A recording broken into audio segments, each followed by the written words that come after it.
Hey everybody, welcome to another episode of Creeps, Creatures, and Haunts. Oh my. In today's episode, we're going to be interviewing Zach Moore, Paranormal Investigator, who has recently started a YouTube channel where he investigates places completely alone.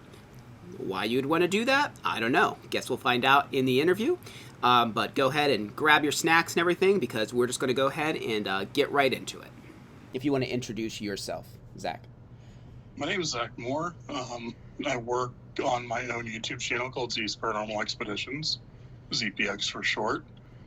My main episodes are done 100% solo. There is no one with a camera following me, no other investigators. It's literally just me. Right now, I'm working on episode 4, currently outside. Set up abandonment, I have cameras and recorders going inside. As you guys know me, I've done this for a very, very long time. Never done the whole YouTube thing until now. I used to do a lot of stuff with history haunts and legend stores. I don't know what we're doing this year.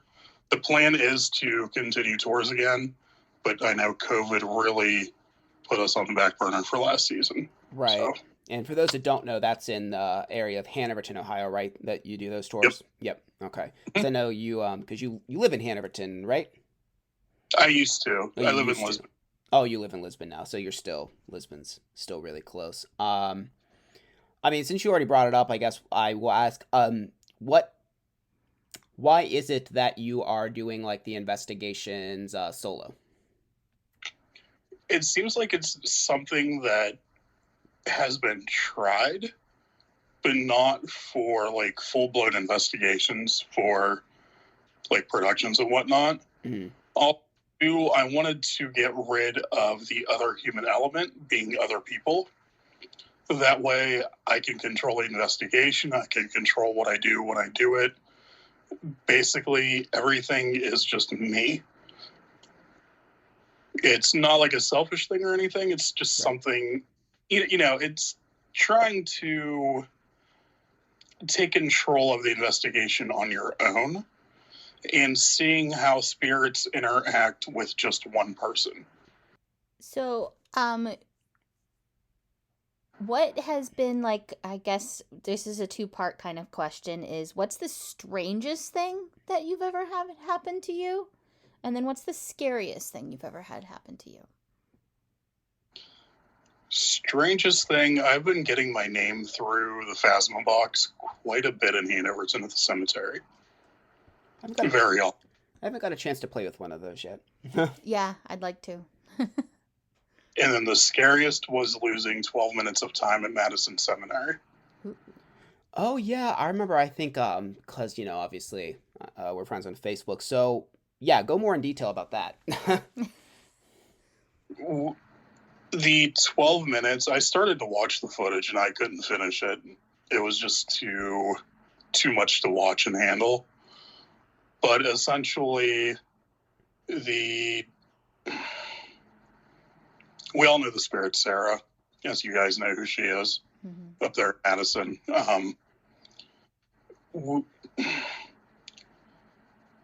Let's go back to 2010 and 2011. I was there with you guys. As you guys remember, Josh and I. Yes. Crap out of Kim and Mal and Moose. But I recall, like, that night and the other time I was there was not a lot going on whatsoever. And I do specifically recall us not being able to access that room for whatever reason. Same on my other time there. But knowing the backstory and everything else, when Sarah's doors are open, then that place comes alive. And she kind of goes everywhere throughout the building. And I kind of had that in the back of my head, like, okay, Sarah's not like a little girl. Sarah's something different. And so we were down where that body or whatever was supposedly buried and dug up and moved, or whatever the heck the story is with it right now. Yeah. And we kept getting, like, just oddball responses coming through Spirit Box and Phasma Box. Nothing really relevant, but at the same time, we could tell it was just kind of something like toying around with us. And so I kind of took charge and I said, okay, is Sarah what I think she is? Because in the back of my head, I had it that she's not a little girl. She's something more sinister, dark, dangerous, whatever. And through the Phasma box came this sarcastic little, like that. And then I asked again, I'm like, was that you? And it went, So the whole mood of the room just changed. Like everything changed. And the last thing I remember saying is, you cannot take control of me to do what you want to do. And then what seemed like 3 seconds later, which was really 12 minutes later, I saw a 3-foot figure in place of one of my friends. And she started screaming and crying immediately upon me seeing the figure. And everything just kind of elevated after that. Or alleviated, I should say. I mean, that definitely sounds like a really freaky experience. So what is it theorized that she is? Like a demon or what? Are you guys familiar with the term slow burn? I feel like I am because they said that there, but I don't remember exactly. Yeah. I believe when we got the tour of Madison Seminary last, they mentioned it, but if you would... Because even if we are, I'm sure people are listening or not. Right, like, so essentially the more you feed, it's a demonic entity. It's not like a full, like, it's demonic, but they seem to more view wherever they stay as their home and their playground. But the more energy and the more attention they get, the more powerful they become too. So, for instance, whenever I did my episode at Madison 3 weeks ago, I filmed and everything, and I actually did not want to include Sarah's room on the tour. I didn't include anything about her on the tour initially. I completely ignored her. And right after the tour was given, I went up and I said, you know what, Shelley, this room's kind of creepy. And I shut the doors. Completely shut the doors and put a recorder in there. And I investigated for a good 5.5 hours. Nothing happened. Nothing even questionable after shutting your doors. As you guys know, Madison is usually pretty popping with activity. But after 5 hours, we went back up into her room. I opened the doors, went in there, investigated for about 25 minutes by myself. Started going around the building, felt heavy, didn't feel like myself. I actually had Shelley come back in to kind of like walk around the building with me, and it was just popping off left and right as far as activity goes. It was coincidental after we opened her door and went in there that it started to get really active. Yeah, I mean, I personally, when I've been to Madison Seminary, I feel like every time I've been there, it's been like the quieter times. Yeah. But I've also heard a lot of stories. I don't know if I'd like to say like yours, but with people having a lot more activity. And maybe we should have asked this even first, but I actually don't even think I know. How did you get into like ghost hunting to begin with? Because obviously it seems like it's a very big part of your life now. So. Right. Way back in 2003, I know that seems like eons ago. Makes me feel old. I'm 35 in a couple of months, so... not far behind you. Yeah, I had my first paranormal experience in Hanoverton. Like, I didn't believe in anything paranormal related. Didn't believe in Bigfoot, didn't believe in aliens. And you guys know me, you guys will probably find this surprising, but I used to be a church-going kid. Didn't have any vices or anything. But just out of nowhere, I was pushed to the ground by force that I couldn't see. And I noticed a handprint on my right shoulder whenever I was getting ready to hop in the shower.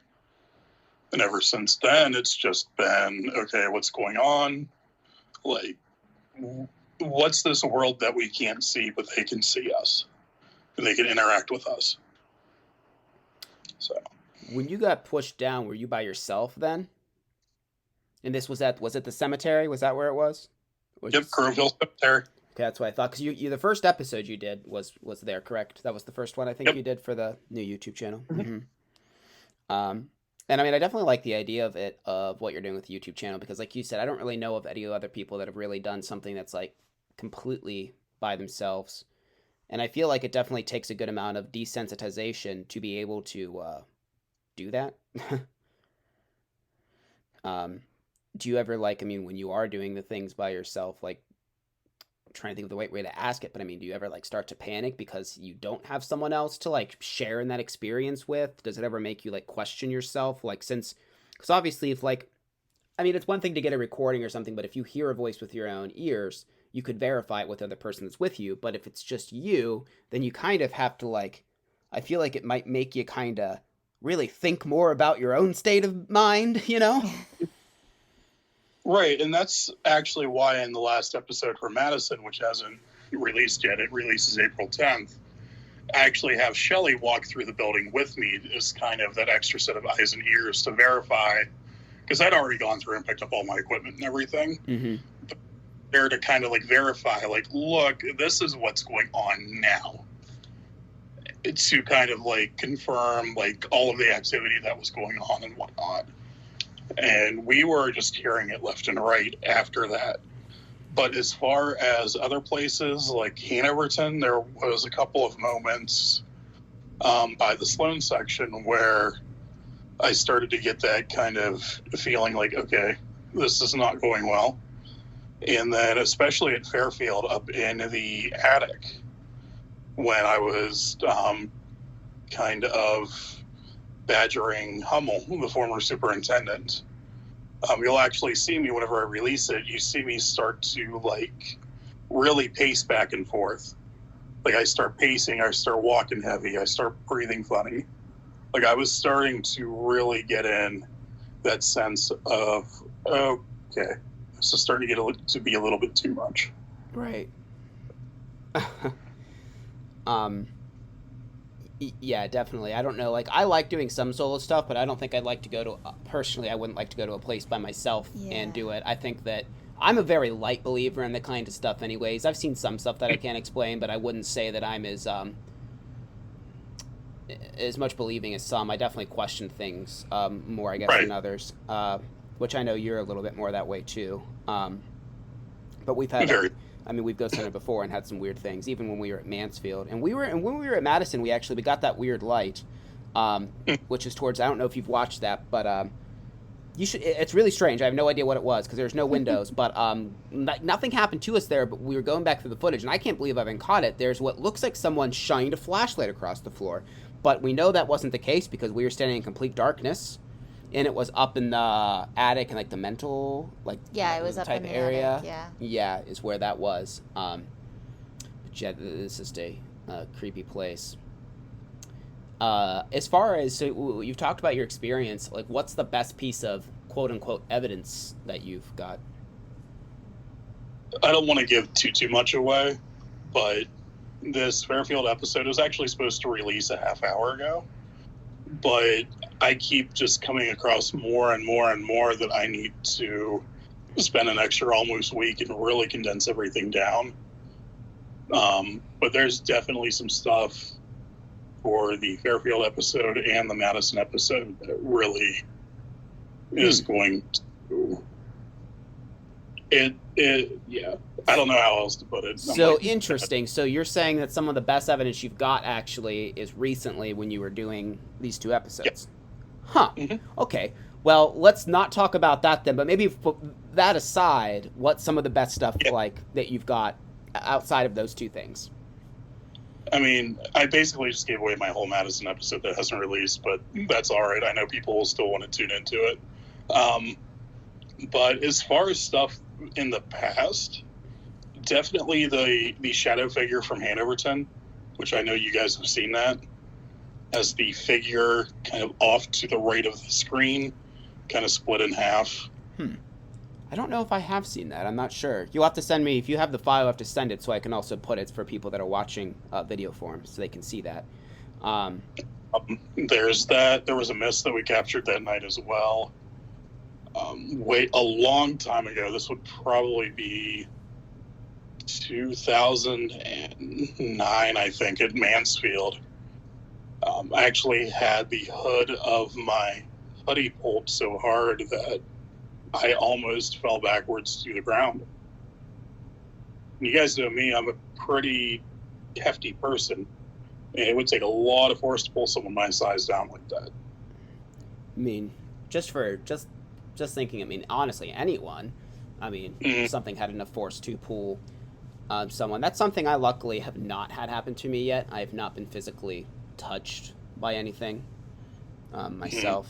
I have not, but I imagine that would be a very freaky thing to have something you can't see trying to, I don't know if harm is the right word. It's kind of hard to tell what an intention is for something that we can't really see or directly speak to, but I feel like that's kind of where our mind goes when something aggressive happens, or like in your instance, you're pushed down. What else would they might be wanting to do besides harm, you know?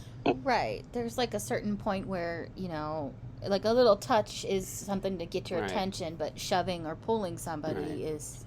And you said you had a handprint that you saw as well, so... I mean, were probably the most, like, violent experiences that I've ever had, too, though. Yeah. Like, it's few and far between for me to, like, really experience something that gets my attention. Right. I feel like anyone that's being honest, like, it's few and far between those type of experiences, Yeah. Right. I've done this since 2003, and, like, I've had maybe 10 experiences that I know that I will never forget.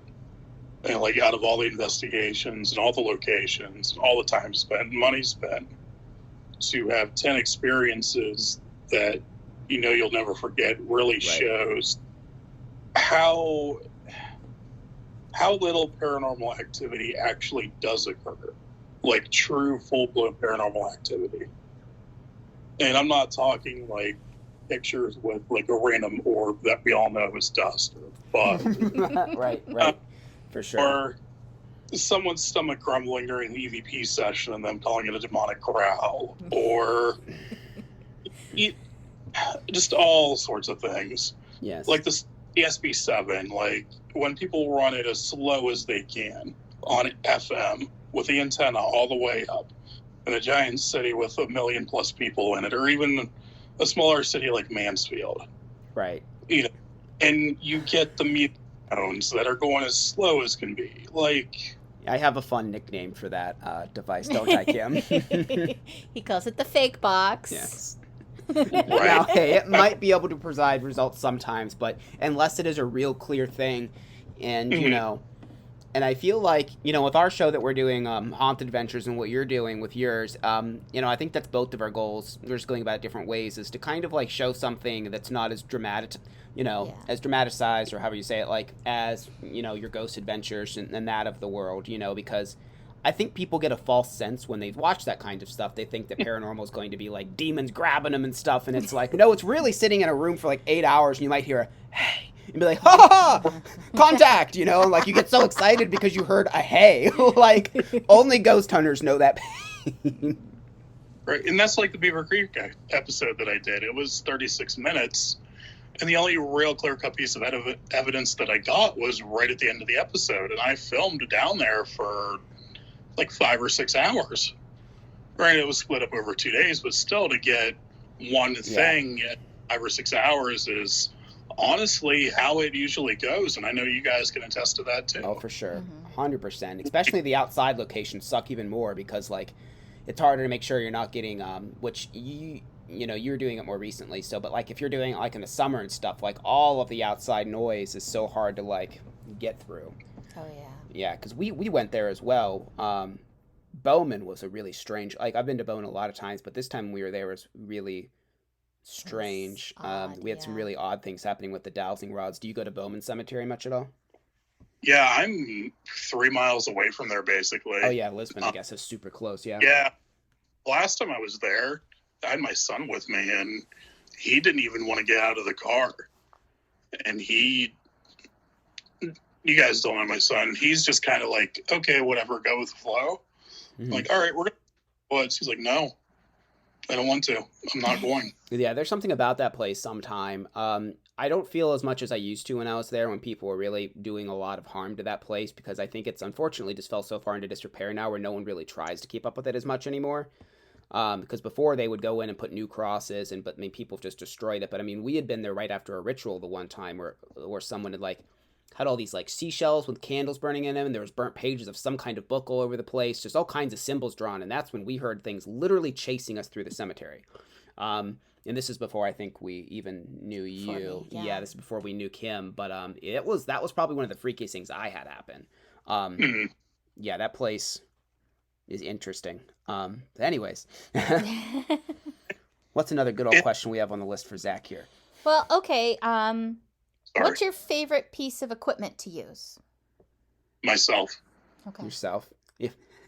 What's your favorite gadget to use? Gadget. Let's phrase it that way. Yeah. Because I do agree with gadget? what you're saying. We'll get to that actually, since you mentioned it. But a G-rated show? No, I'm kidding. Oh my God. For ghost hunting. Ghost hunting gadget. Now, honestly, I've fallen quite in love with the Phasma box. And explain, because you mentioned it before. I kind of know what it is, but explain the theory behind how this device works and what it is, because I feel like that's a newer thing. Basically, it's the same thing as the SB7, except it sweeps through internet radio and it gets rid of all of the background static. That's cute. Yeah, that sounds fun. Let's get one of those. But yeah.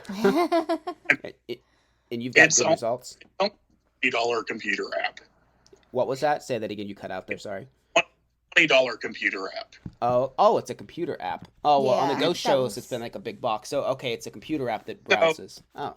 Yeah, they're running it through, like, there's the portal box that they use with it that really cleans up everything as well. Okay. With, like, a Bluetooth speaker like I do, and it works. So that's a pretty accessible one to get then for anybody that's... Right. Okay. Well, cool. I'll have to try that out. Like $500, $600, $700. So. Yeah, that's expensive there. But so now I guess we'll get back to saying what do you mean when you say yourself? I mean, I kind of know what you're getting at, but if you want to reiterate on that a little bit. Eyes, ears, and senses. Mm-hmm. Like you get that feeling of, okay, I shouldn't go in here, but you do anyways, and then stuff haywire, or you're just walking around and like you're not sensing anything, and then you just kind of are like, which way should I go here?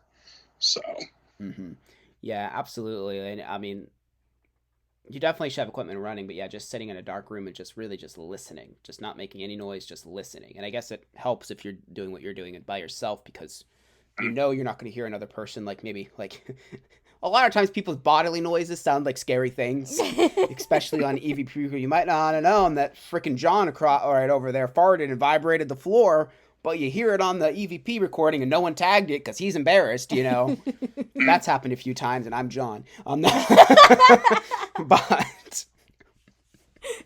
I think I'm never eating Quaker steak and leave wings before an investigation again, and we'll just leave it at that. I'll say Chipotle, but anyways. So right now you're actually what? You said you're investigating your own home at the moment, you said, right? Yep. How old is your house? 1800 is what the... Yeah. Have you like had many experience? How long? Well, let me ask you this. How long have you been at this house? Just over 4 years. Just over 4 years? I had stuff happening before I even officially moved into it. Oh. So did you buy it because it was haunted? No. We liked the layout of it, the space, the layout, the location, the size, the appearance. Like, it's a really cool, underrated old house. And it's not on the main drag in Lisbon either, where the other historical homes are. There's a lot yeah. This is up on the hill, where the of historical district is. Okay, I think I know about where you're talking about. I mean, investigating your own place, does it like worry you at all that you might kind of like stir things and make them more active for like future times? I mean, I stocked up on sage and salt and everything just for tonight, so. Gotcha, so you can kind of But never had anything truly dangerous happen. It's a lot of like audible stuff. I mean, Kristen heard, she thought it was me and it was not, but she heard someone go, "Kristen," like that, and she honestly thought it was me, and I'm just sitting in the room playing Call of Duty. Like, wasn't her. I didn't hear it. I know at bedtime the kids are always looking over our shoulders when we say goodnight, but not really like they'll like this, do kinds of those things. A lot of like be 2 weeks ago, no, shit, almost a month ago now. I was on a podcast with the Paranormal People and Kirsten Joy and Dave Childers. And I was upstairs in my little podcast area, and I kept looking over to the side where the steps are because I kept hearing what sounded like someone coming up the steps. No one was there. The kids were in their room, quiet on their tablets. Kristen was downstairs watching TV. Dog was passed out in his bed. Like, it was nothing. So you've been to like a bazillion and a half places. What's your favorite place that you've been to? It doesn't even be like the place you've had the most experience, but just a place you really liked. That would be a place that I've only been inside once, and I was just there yesterday. And that would be Ollie Stark. I've heard the inside of that place is very sketchy. So yes.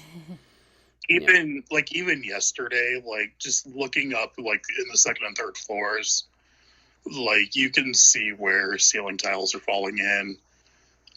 Last year I walked into the fence and just kind of looked in one of the windows, and just the smell of mold, water, mildew, like you'd probably burn your lungs up by spending any amount of time in there. Yeah, I'm sure, because before they fenced it, there was a couple. Actually, when we were there one time, someone had apparently just broken into it, and like the door was wide open. We actually called the cops, but like, we kind of peeked real quick to look, and just the smell that wafted out of that place was like, oh yeah, I would not want to spend any amount of time in that building without like a hazmat suit on. If I had a hazmat suit, I would go over the place, but yeah, when I was in there, it was 2006. Like, I didn't even know you guys. I didn't know Mel. Yeah. So it's been a minute. They didn't have the fence or anything up. Oh yeah, I think the fence is a newer thing, anyways. Yeah, within the last couple of years. Like they even have razor wire and stuff on it right now. Well, there's so many people breaking into it, I guess, but yeah, it's a place that I want to go and fly the drone. Going cutters and cut fences. That's how people are getting into it. That's Wow. It's like I hope they enjoy their asbestos. They actually had it all removed about 3 or 4 years ago. Oh, the asbestos they did? So now it's basically just mold in there? It's still dangerous and everything, but yeah. But it's Ollie Stark, like one place that I've investigated quite a bit that I'll always love no matter who runs it or who operates it is OSR, the reformatory. Oh yeah, that place is awesome. Yeah, I've been there a lot of times. Yeah, it's just cool to just explore.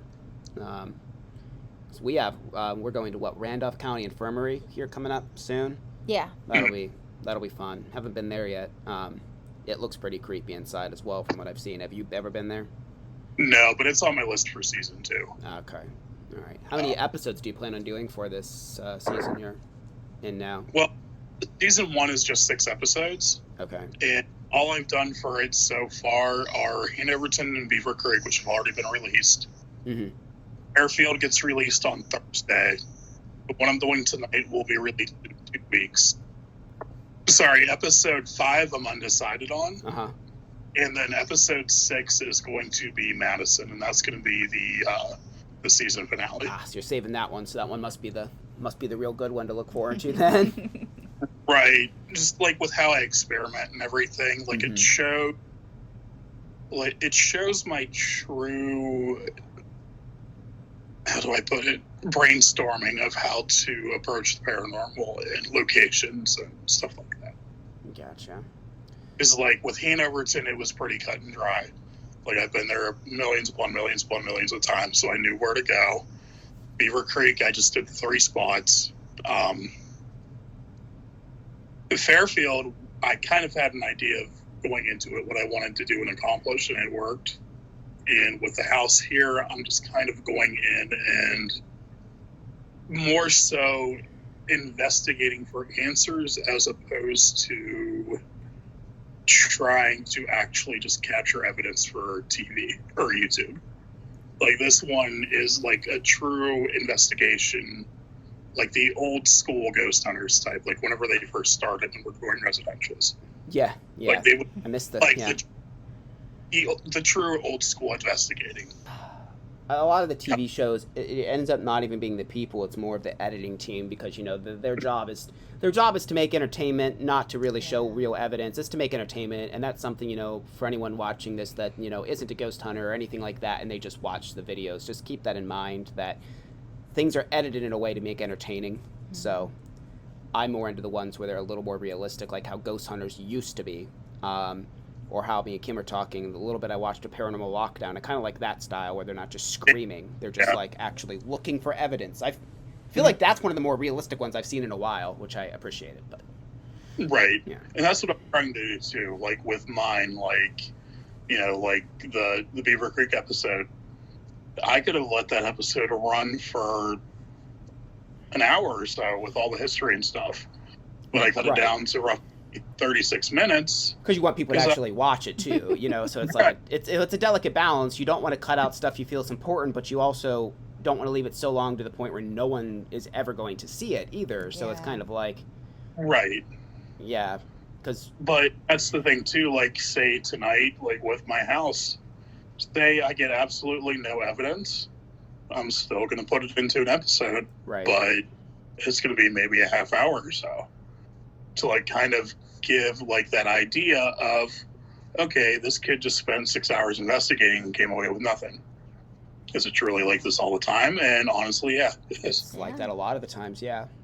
That's the kind of thing when you're not just making stuff up for entertainment, when you're actually trying to be, you hope for something because you don't want to come back with nothing, especially when you're putting it out, on YouTube or whatever kind of platform for people to see. But, that's just how it is. Ghosts or spirits or whatever have you, they're not going to just, especially if you're dealing with more of a residual haunt, you can't really make things happen. Right. And right.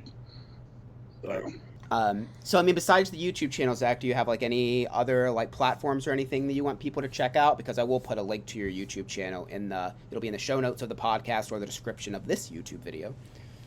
Yeah, I mean, everything is on Facebook, Instagram, like I have a TikTok page where I'm doing some little ghost hunting stuff here and there. Yeah, we have to. I know. Instagram, I'm putting shots from every location up. That's cool.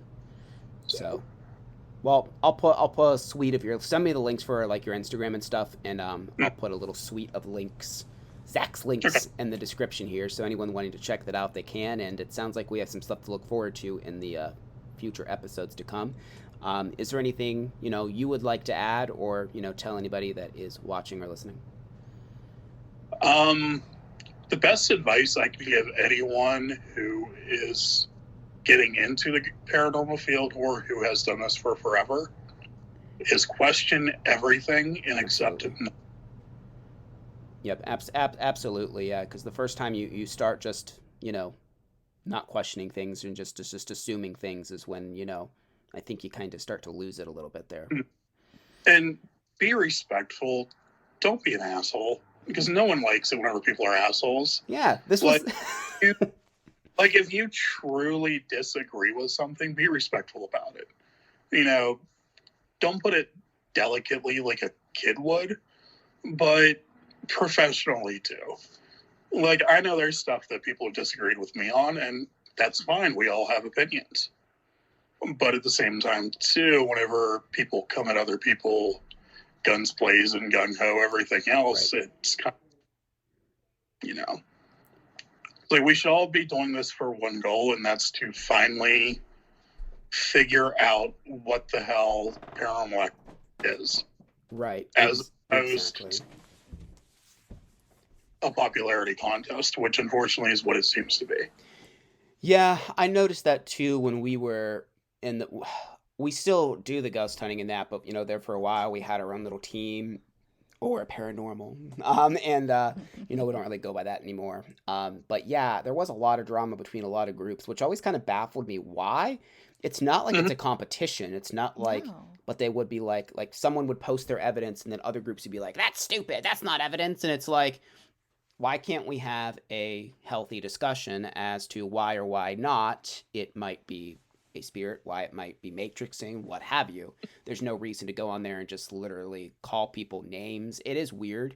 But it's funny that he said that, because this is how, when we did the interview with Allie, though, that's how we ended the podcast, was don't be a garbage person or whatever. You're right. Yeah.